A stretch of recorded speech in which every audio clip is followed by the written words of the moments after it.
Pernah nggak sih, kita tuh lagi curhat, kita tuh lagi ngobrol, tapi kok makin lelah ya? Ngobrol itu healing banget, tapi kalau ngobrolnya sama orang yang tepat. Kadang kita tuh cuma butuh tempat aman untuk didengar, untuk mencurahkan hati kita. Nggak perlu solusi-solusi instan, bener nggak? Hai, aku Alia Pravita dan aku adalah Creative Educator in Conscious Communications.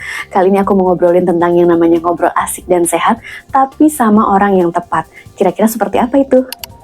Jadi kalau misalnya kita tuh ngobrol bukan dengan orang yang tepat, itu nggak bikin kita tenang dan happy. Menurut teori polivagal dari Dr. Stephen Porges, yang namanya perasaan aman secara sosial itu benar-benar menenangkan saraf-saraf kita. Ngobrol nih dengan orang yang tepat dan orang yang menenangkan, itu tuh membuat kita tuh benar-benar lebih terkoneksi. Kita lebih tenang dan kita tuh nggak ada tuh dalam mode bertahan, atau misalnya kita merasakan ancaman, kita tuh benar-benar tenang. Ngobrolin orang yang tepat itu, kita bisa menjadi diri sendiri, tidak merasa dihakimin. Dan kadang nih ya, kita tuh nggak butuh jawaban atau solusi-solusi instan. Sebenarnya kita tuh sudah mengerti. Tapi yang kita butuhkan adalah waktu dan ruang yang nyaman untuk benar-benar didengar. Lebih senang lagi kalau ternyata selain didengar, kita juga bisa menemukan sparkling insight kecil atau wawasan baru yang kita bisa dapatkan dari obrolan itu. Senang banget kan? So ini dia beberapa tips untuk bisa ngobrol asik yang sehat dengan orang yang tepat. Yang pertama, pilih waktu dan tempat yang nyaman. Kemudian, kamu juga harus bisa pilih orang yang dipercaya dan pastikan kompeten. Pada saat ngobrol, usahakan salah satunya menjadi pendengar yang baik ya, jangan buru-buru nyela.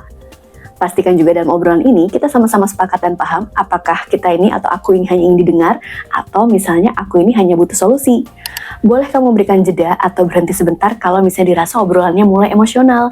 Misalnya kalau kita lagi curhat terus kita pengen nangis gitu kan, boleh kok memberikan ruang untuk emosi kamu keluar lebih dahulu. Dan kalau misalnya kita nih lagi menghadapi orang yang curhat kemudian dia agak emosional ya, nangis gitu kan atau marah, jangan disela, biarkan saja. Kita cukup hadir dan mendengar, menemani dia saat itu. Ingat ya, yang namanya ngobrol sehat itu, keduanya tuh sama-sama hadir, sama-sama utuh, sama-sama sepakat bahwa kita tuh pengen ngobrol dengan tenang. Bukan untuk saling mengadu luka atau bukan untuk saling mengadu prestasi. So, kalau misalnya kamu lagi bener-bener capek atau pengen ngobrol dengan orang, ingat, carilah orang yang tepat, bisa dipercaya dan kompeten. Cari orang yang bener-bener hadir, gak cuma asal jawab. Karena kalau keduanya itu bener-bener sadar, hadir dan utuh, ngobrol itu beneran healing loh, dan hatinya beneran nyambung.